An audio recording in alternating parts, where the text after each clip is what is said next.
So it's just so much to think about. A lot of mental fatigue can arise just simply thinking about what this Annie can do. But if there's one legend that will pose a bit of a problem against this Annie player, will be our number one seed Viktor. Now, talking about Viktor, I know we haven't been able to see him on stream just yet, but what Viktor do we feel is the strongest right now in Spiritforge? Is it more so the Viktor variant or something we saw out in Bologna? It was a bit more, it was from Ghoster Driver, if you remember, a bit more unit focused. It's hard to tell. Apparently, this one will have units because he's playing the yellow Viktor, and we saw some of the decks in China running the blue one with only spells. It's no idea which deck list we'll see exactly, but seeing what happened recently, he was more leaning a bit more toward units. Yeah, I agree more. I think people are starting to realize just having nothing but spells, yes, it could be a decently effective, but sometimes you need to have some decently good units instead of just recruit after recruit token. So I think I like what you said there. Yellow Viktor is exactly what kind of indicates not having exactly just full kill spells, but starting things off similarly how we saw Aurelia players start things off. It will be that turn one sneaky deckhand, and you can never truly go wrong with a turn one sneaky deckhand. Feels good for Annie getting her first point as early as that opening turn. Exactly. And you said it, you are not afraid to do this because you will still have 2 runes to work with, and those runes, especially in purple, they are so scary. But you can do so many things with 2 runes. It's crazy. And wow, Leroy, that has been some time since we've seen the Sprite Mother. Honestly, I can't even remember the last time we saw a Sprite Mother in Spiritforge, let alone a Viktor deck. So this Viktor looking to be more of an aggressive strategy, not only in the units, but we'll see down the line what else he has, but trying to get the conquer points at ASAP with the Sprite token coming in at accelerated speed, but the long sword stopping the Sprite token in his tracks. That's going to be a hold point for the man. I see why this Annie has made it so far. You have the 2 runes available every single end of turn, and you have combat tricks like longsword. I couldn't expect that from Annie, could you? I think I would totally expect it because it's so stupid the amount of good cards that you have in red purple with that you can play for 2 runes, and the longsword is totally one of them. It makes it so hard. You cannot. It's what you said at one point. You stop trying to play around any cards because else you have to play around 12 of them, and you just go for your play. And committing like this, you have to make mistakes at one point. It makes the deck so strong. It really does, and equipments, of course, never truly go away. Funny enough, Viktor has a decently easy time dealing with equipment, especially when we consider the fact of sideboard options like a salvage. And I believe there's even another card in there, but a Spectral Matron coming down, bringing back the manufacturer. That's going to be 1 token getting developed out. More importantly, it kind of definitely signifies to us that this is a more unit-focused, maybe Captain Vanguard type strategy. I believe we saw a little bit of the like from that Ghoster Driver who ended up top 4ing out in Bologna event or Bologna regional. So good enough to get him into that number 1 seed. Will it be good enough to get him into that semifinals and perhaps all the way to the grand finals of today's Grand Summoner Skirmish? I am excited because we don't get to see Spectral Matron too often in Viktor. How are we feeling about that card? Do you think it makes sense for Viktor? Yes, I think it totally does. But seeing this Matron makes me wonder. I mean, there's one obvious question that you think about when you see Matron. Is this Viktor baited Duke deck? That is a very good question. I think honestly with Viktor, there's just enough amount of units in general to take full advantage of something like a Matron with those Captain Vanguards, with those manufacturers. And I know there's even another 3-cost unit that you can bring back. I'm just not remembering. Oh, that's what it was. Pickpocket. you could sideboard Pickpocket. You take away every kind of seal pressure from this Miracle deck. So you think you have seals, power resources for days, but no, Pickpocket getting 2 times resolved, right? One for coming on the board once it dies, and then another time from Matron. So I think cards like that are good enough to run even without the presence of a baited hook. And it looks like the piercing light coming down, taking down the Matron. And what unit was it? Just a single token he took down on Treasure Hoarder? Um, no, it was the sprite. That's what it. Okay, yeah. Oh yeah, the Yeah, Sprite it was a Mother. So repeat repeated on sprite both, and doing 4 Matron. damage. Yeah. And funny thing right now, oh no, because there was the longsword, but I was like, is piercing like the first set 2 cards that we've seen this game? But no, there was already the longsword. But else, so far it's a lot of set 1 card.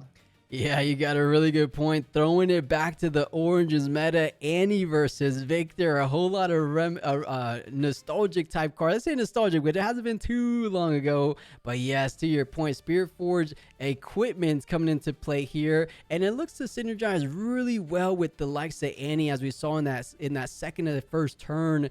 That longsword coming down, protecting the stinky deckhand, and still doing wonders as it's staying alive, trying to hold against the 3 recruit tokens in the back right now. So let's see what Viktor has in mind. Have they been able to face off against the Annie? Because I think in the field, it was just simply Dravens, Aurelia, a little bit of Kaiser, a little bit of Ezreal. I don't think there was too many Annies running around. So potentially not too experienced in this matchup, but he was our #1 seed for a reason. So he's probably well versed in every single matchup, as it looks to be the second Sprite Mother of this match. Looking to try to contest one of these 4 might units on these battlefields, but I'm slightly nervous, Leroy. There's another 2 energy online for Annie, as there tends to always be. Where are we looking to attack? Because it looks like you only will be able to conquer one of these battlefields, not both. Yeah. I think right now, okay, so he's choosing to not send any tokens, which, I would have thought send your tokens more than your other units, because once the yellow Viktor is developed, those units will be half recycled in another token, whereas the token won't. But he's much better than me, and he knows what he's doing, so he's choosing to go with only the other units. Yeah, so does get the conquer with the Sprite token, bringing up that total points for Viktor, going up to 4, so tying things. I believe Annie at 4, Viktor at 4, so these guys are going toe-to-toe. Who's going to be able to pull off ahead? I mean, there's that one point where Viktor hits that point where you have just so many units online, so many units in the back, where things like Imperial Decree will be able to do wonders against any single opponent. I don't think a lot of Viktor players are any longer playing that grand strategy. And I think, with the removal options like Imperial Decree and Bellows Breath, it seems to be more the go-to strategy. With that said, I don't think we've seen too much removal so far from Viktor. I'm wondering if they still dabble a little bit with the kill spells. I would imagine so, right? Things like Call of the Week are still in that deck, perhaps? Yeah, Call is one of the best cards, I think, in set 2. So Oh, yeah. it was already very good in set 1, and I think it got even better. It's so strong against the likes of Irelia and so many really powerful decks. Yeah, there's no way he's not playing these cards. Maybe they will be sided out against Annie, but they have to be somewhere. Yeah, they definitely have to be somewhere in that main deck. So taking a little bit of sip of water as these guys go through their turns. And he's thinking about what they want to accomplish this turn. So they get 1 for the hold on Stinky Deckhand. Now trying to take down that Sprite token. It looks to be rather simple with just a 1-2 push from that Pouty Poro and the Traveling Merchant. But perhaps trying to save those for a little bit down the road. Plays out a Darius. If he has something like a stacked deck. But something I will add, I think Annie is dangerously low on hand economy, right? Is that just a single card in hand? I think so. I think you're right. And I mean, it has always been Annie's weakness, I guess. and it shows again here. Yeah, it always, she just can't keep up with the draws, as we've seen Draven pretty much effectively replacing her. So it's going to be interesting to say the least how they're able to keep up with card advantage, because I'm trying to recall back, how were they able to do it in set 1? It might have just been on the back of things like the Zone Warren's Dreaming Tree. And I'm actually remembering now, the Scrap Heap combo. We haven't been able to see it in this game number 1, but you are running Zone Warren's. So I'm willing to bet there might just be a Scrap Heap. He just hasn't been fortunate enough to draw into it, of course. But Viktor will be tying things up one more time. That is 5 points for Viktor, getting really, really close to closing things out. If this is a 6-point conqueror, Viktor feeling all really... I think he's feeling decently comfortable going forward. So that's 6 points. I'm very curious. How is he going to go ahead and develop that backline to try to secure a 1-2 conquer / hold to close out this game number 1? What are his closer / finishing units? Pitches of Vanguard. And he has a good amount of cards in hand. So definitely has some answers here. Yeah. Is this another Vanguard? Yeah. That's a lot of backboard developed in base. Still a lot of might in base for next turn to try to close this game. Yeah, I think that's definitely enough, especially when we take into account that Imperial Decree, right? You could just simply send in your tokens, trade 1 for 1 for 1. As long as you have 2 units in the back line to go ahead and conquer one battlefield and then the other battlefield, you're feeling pretty good about that. Pitches the hard bargain. Does conquer up to 6 points herself. So Annie really keeping up in terms of the point disparity between these two players. But I don't know if he's going to be able to hold against the likes of something like an Imperial Decree, because you know that hard bargain could have been best used to maybe counter the Imperial Decree, or he might have countered the runes. It might have been a bit short because he'll build 2, 4, 5, 6, and then 7, 8. I don't know. Perhaps the hard bargain could have been saved unless he has another one, and he does, Leroy. He definitely has one in hand. Yeah, he didn't just picked it up. No, he had it already. I don't know which card it just drew and which card was already there. Yeah, very true. He did draw a couple cards. He drew Flash, but I don't know if the Noxus or the Bargain was already in the hand. But that, just like you said, Hard Bargain is probably a really good card to keep right now to avoid that Imperial Decree, Grand Stratagem. Maybe not play that much, but any card that would come to close up the game. Does get up to 7 points. So honestly, Annie feeling good about getting so close, but can Viktor close things out in that very next turn? You don't have too many cards in hand. We're seeing here a Noxus Hopeful, a Flash, and I believe a Hard Bargain. So 3 cards. They're not necessarily cards that you would consider closing type cards or holding the battlefield type cards.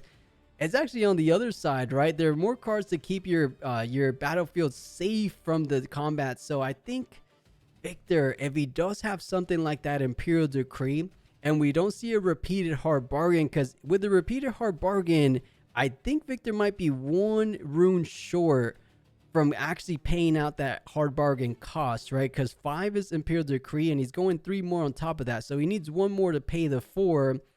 Unless Annie won't have the runes available for something like a repeated hard bargain. Apparently. Choosing to, I think it will be a card that can be hidden.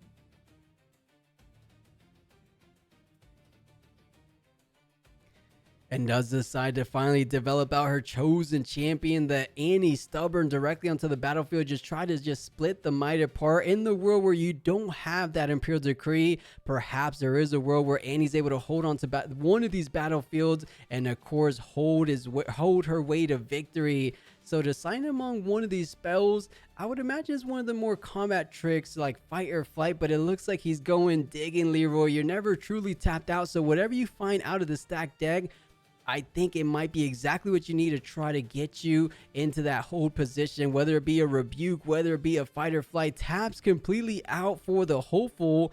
That means he's only going to have enough energy for something like a stacked deck because he doesn't have a fight or flight currently in hand. So that's just one rune. Is he just saying, if you have it, you have it? Maybe he's thinking, oh, I need to top deck a Gust because there are a lot of cheap units. If he plays Gust, it makes a lot of sense. You see what I mean? Mm-hmm. It does make a lot of sense. I remember a lot of Origins Annies used to mainboard a Gust just to try to counter each other in the mirror match. So it does seem possible. So a stack deck digging deep into a Gust. But honestly, there's just one too many backline units for Viktor. So trying to play carefully here. Wants to make sure you're taking all the public information into account before deciding and committing to an exact play you need to close out this game number 1 of our out of our quarterfinals today, and has some good cards in hand. So let's see what he decides to do. 2, 4, 6, 8 total runes to work with. And you know, Leroy, the simple fact that he's thinking so much about it may be indicative that he doesn't have something like an Imperial Decree, or even if he does, that's 3 to 2. That's every unit to try to take down everything you have. Yeah, exactly. So you would need something else, but if he uses the hard bargain, he makes sure that there's nothing coming up with the Imperial Decree.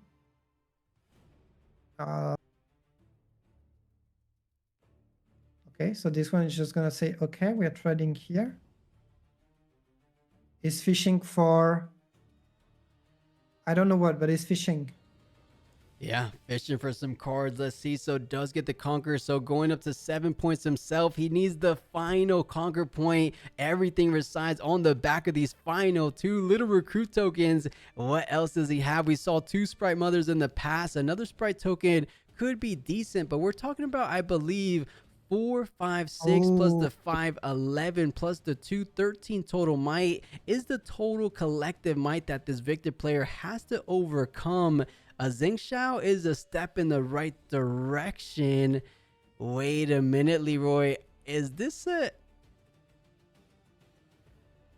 I am confused. Unless Andy's not at 7, is this a singularity? You don't have enough runes? A double hidden blade, maybe?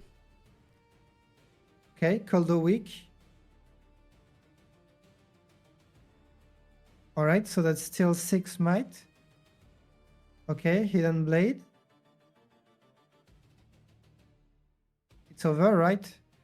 Counter for days, and he's saving that final hard bargain for when it mattered the most. It looks like Xingqiao can't overtake the longsword, and can you believe it, Leroy? The longsword that he developed out as early as that second turn against the sneaky deckhander, with the sneaky deckhand saving the day and closing it out. The number 8 seed defeating our number 1 seed in that game number 1. That was pretty convincing, but granted, they went back and forth, conquer after conquer. No one was truly holding. The only hold that really went down was this final hold point on the Zone Warrens. X1 at 6-1 for him. So let's go ahead and fix that as we have a little bit of time in between the mulligans. And oh, a Trifuran War Camp, obviously the best pickup for that Viktor player, and an Obelisk of Power. So definitely a little bit different that we saw in the Origins meta. Is it just to always guarantee you could start things off with sneaky deckhand? Because I would imagine he's going to be on the draw, so most likely starting with 4 runes. Is there any 4 cost energy unit that you feel like he's prioritizing here?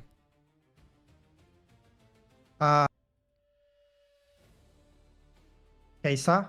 True, Kaisa could be nice. Kaisa could be the option. Maybe he's using this on the play when he's playing against Draven and Kaisa to break their curve. Also, that's another option that I've seen in different decks. Yeah, I could totally see that as well. Some Annies have gone ahead and played the Draven as well. So just as the likes of their brother domain pairing, if you will. The Fury and purple deck that everyone knows and loves these days is Draven. So they end up playing the Obelisk of Power to start with that heavy Draven. But ooh, I saw another card that could be utilized in that second turn. If he doesn't expend any power, I think there's a Farrier's Forerunner in the very near future for Annie. And that's definitely a great sideboard addition. If it wasn't in the main, I think Viktor has a really tough time against that card. Yeah, that can totally be a good option against Viktor. You said it best. And we're still seeing this I can't find my words. The piercing light I think is really good in Viktor also. Even if the Trifarian Wacom can be a bit of a problem. And you know, just like in game number 1, Sneaky Deckhand doing what he does best and conquering before your opponent does, despite your opponent being on the play. So feeling decent about that, of course. So Sneaky Deckhand defending for 3 thanks to the War Camp. But I would imagine there's at minimum something like a Wages of Pain from Viktor. Or to be honest, Leroy, I'm so used to playing against the more Viktor prison style decks that have so much kill removal. And speaking of removal spells, it will be a call of the week to try to neglect any further points. And you know, Viktor always has more recruit tokens as they're able to continue on generating. And Captain Vanguard falling from the Legion will be developing 2 recruit tokens on top of that. So having a good little tempo swing there, and he doesn't get any hull points. But as we expected, the big mech coming down. Farrier's Forerunner at 6 thanks to the Obelisk of Power. So that could be a reason why Annie's going Obelisk of Power these days. Could be another option, yes. I'm really curious to see how it's going to be played against Viktor. The fact that the Death Knell is actually doing wonders, because once it's Viktor has no problem removing the first Forerunner, but then the 2 little tokens are probably much harder to deal with overall. So yeah. Yeah, it's definitely tricky. When you think you're good enough to take down that big 6-might unit, you have 2 more mechs to deal with. So Viktor, chosen champion, getting deployed out, following a recruit token on. Actually, no, the recruit token. Actually, no, it was a recruit token. So it does pay 1 energy or 1 power, if you will, for that Viktor chosen champion. Passes it back over to Annie with big Farrier's Forerunner. You are comfortably able to conquer one of these battlefields. So choosing the bigger target in that Trifarian War Camp as Annie goes up to 2 points. Now let's see if they have any kind of accelerated pressure. Something like a Kaiser Survivor coming down, looking to draw 1 point for the Conqueror. And you should have at minimum 4 runes for the defense, so you don't feel like your units are completely exposed, because I think we're seeing a couple great cards in hand. 1, it looks like you have at minimum 1 flash, but 2, I think I'm seeing that sneaky longsword one more time. Yeah, exactly. Sneaky, the sneaky longsword, but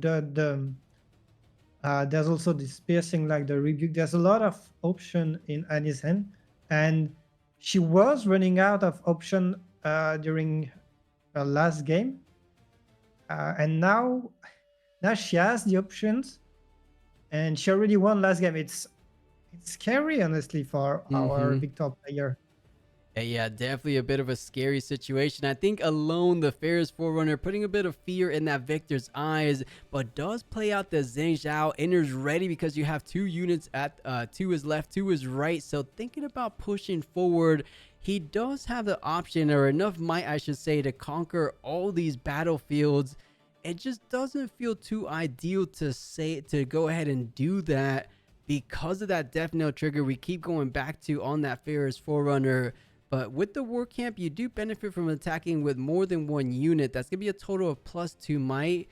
But I think he's kind of eyeing the Kaiser Survivor for the time being, because you don't want to send in your Viktor just yet, right? You want to make sure you get the full value as long as possible. But sometimes you have to do what you have to do, and you have to send in a unit to try to deny any further point generation for your opponent. So 1-for-1 trade getting offered up. The longsword coming down. Is there any other combat tricks for Viktor? And there is a hidden blade trying to counter out. That's a +2 draw, and he doesn't hate that. So a bit of a win-lose situation for Viktor. Yeah. My main issue right now for Victor would be that he has no more order runes, and all of his order cards are recycling. So um, he needs to pick some really quickly, or else he might run into some issues. Yeah, for sure. So let's see what he decides to do with the remaining units. If you go ahead and leave the Ferris Forerunner alone, it doesn't feel all that bad. At the most Annie will be going up to is 4 total points. And you're currently at 4, so point tempo is still favoring you. Not immensely, but you still have a bit of that tempo advantage, of course. You're holding before your opponent holds. So if you go a bit on the hold game plan, it could be quite fruitful to do so. But I think he's going for it, Leroy. He wants to get this mech out of here. Thinking about sending the Viktor and the Captain Vanguard to go ahead and guarantee a conquer. This is interesting. I don't hate it. But I think he could also play a bit more patiently as well. Yeah, especially since Sunny does not have that many points. So right now, Victor did not manage to create one token, right? Yeah. So Victor was just used as a 4 might body, which, I mean, it did its job, I guess. But usually you want a bit more out of your chosen champion. Right, he did a little bit. I mean, did what he can do best. And yeah, guys, I know Top Cut is on time. I just have the timer in there because I think it would look a little bit crazy if I just have no time. But I'll reset it just so it effectively is basically an untimed match. I could probably write in there untimed, but I'll just keep the timer in there for now so it's just not completely blank. But yes, top 8 cut is 100% on time as the Riftbound core rules state. But as you said before, that Piercing Light seems to be a fantastic card against the likes of Viktor, and putting in that work, removing both recruit tokens from the board of Viktor. So feeling comfortable about this double conquer push, one from the mech, the other one from the other mech from the Ferris Forerunner. So up to 5 points herself, and he goes, tying things up. And now only one of these players has a full breadth of units online. I think Viktor having a tough time dealing with this back-to-back pressure that Annie's amounting so far. I think you said it good. Annie's posing a bit of a problem for Viktor. Yeah, and right now I don't know what card he has in hand, but they're even in point, and Annie's above in terms of board, in terms of runes, in terms of almost everything. That the situation is dire. Okay. Extremely dire. Xin Zhao does get brought back to life from the matron, swings into the mech, but oh man, beaten. Oh, I thought it was gonna be another longsword, but no, the double flash to keep both mechs safe. So Xin Zhao does manage to conquer up to 6 points, but you are basically completely tapped out. You have one rune online, which sometimes is something like a Stupefy, but something's telling me this Viktor player might not be running something like a simple Stupefy. So Annie could have easy pickings going forward, conquering up to 7 points, sends the longsword mech token. That is Xin Zhao out of here. Most likely looking at that Pouty Pour to go ahead and send in a little attack over to the war camp, because I don't think you're in any rush to try to hold, because the most amount of points Viktor's at 6, so he could technically win the next game. So let's think about this. Maybe he does want to set up a bit of a hold strategy. Yeah, but Annie's at 7 right now. Right? Yeah, and he's definitely at 7 currently. So he needs to retake everything anyway, but how do you do that? You don't have any runes to work with. There's so much might compared to what you get. How do you do that, Plus? Tell me. Yeah, it looks like a really tough puzzle to solve. He doesn't have enough runes. It looks like he has a good amount of cards, but we're talking about taking down all these battlefields. If Annie holds with either or, that is a 2-0 victory. Annie taking down our #1 seed of today's Grand Summoner Skirmish. No one could have predicted this. A lot of people had Viktor as the favorite. We saw in chat, he's a very very experienced player. Silentflight putting up a good fight here, but perhaps falling a bit short to the likes of our number 8 seed in Annie. And Annie saying she is here to play. I made top 8 for a reason. I am not going to go down to number 1. Perhaps I won't go down to number 2 or 3. I want to make it all the way to the grand final. So let's see what Viktor has in mind. Tap in 3, recycling 1. That's another Xin Zhao. Inner's ready. But I think with 3 runes remaining, unless 9. there's a kill spell one more time. Now he's going to GG. And she's got some stuff in hand. I think she has a rebuke or something. Yeah, for sure. Rebuke. I believe there's even another longsword in hand. It's a GG. Yeah, I don't want to call it too soon, but it looks to be the but I'm doing case. it. I don't care. I'm doing it. It's Jover. Jover, indeed. I don't see a world where these final 3 tokens can remove every single unit on both of these battlefields. Unless we have it a bit twisted and Annie's not at 7, but I think I've been doing a pretty good job on keeping points. I might be slower to the punch. I might not put them exactly in, but I think overall we know exactly what these players are at overall. Okay, if she's only at 6, that sure. No, Lear, I'm pretty sure she's at 7, which is why she set up a board on both of these battlefields. So Rebuke putting the Xin Zhao back to the hand, the recruit token getting taken care of. You have 2 final energy, a call of the week to sacrifice your recruit token, and it looks like it just might be a little sneaky deckhand getting dealt with. Unless she's not at 7, because I feel like he would have conceded already. No, he did. He's looking through the hand saying Kaiser Survivor might have just inched out that game for Annie. Yeah, that is a concession, okay. Leroy.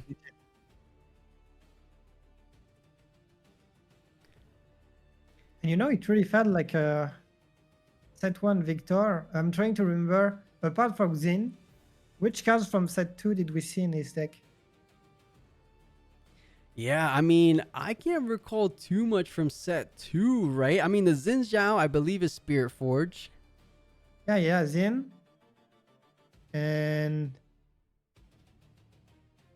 yeah, apart from him, may he rest in peace.